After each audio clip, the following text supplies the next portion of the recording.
Est-ce que, Madame la Ministre, vous avez un malaise avec tout l'argent qui est envoyé dans des paradis fiscaux par des compagnies qui prennent des contrats du gouvernement?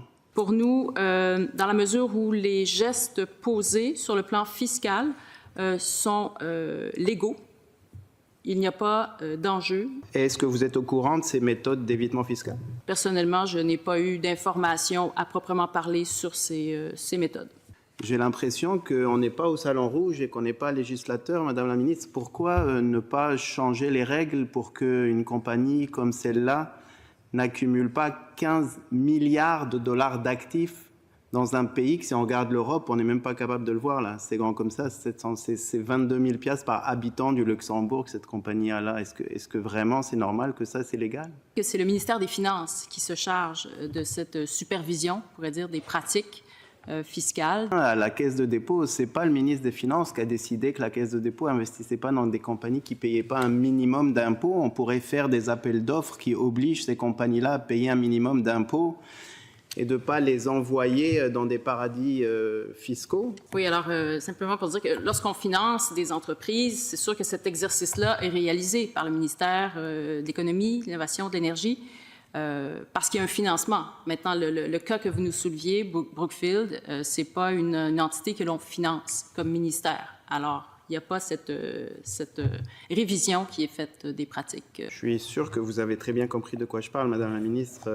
Je parle de compagnies qui ont des contrats qui répondent à des appels d'offres pour produire de l'énergie renouvelable au Québec. On aurait pu parler d'autres compagnies. On en a toute une liste dans l'étude de l'IRIS. Et le problème, vous avez dit que vous n'étiez pas au courant. Il y a un de vos conseillers, qui était d'ailleurs le conseiller de M. Fitzgibbon avant vous, qui a travaillé pour cette compagnie-là pendant pratiquement de 2008 à 2014, même avant, de 2006 à 2008.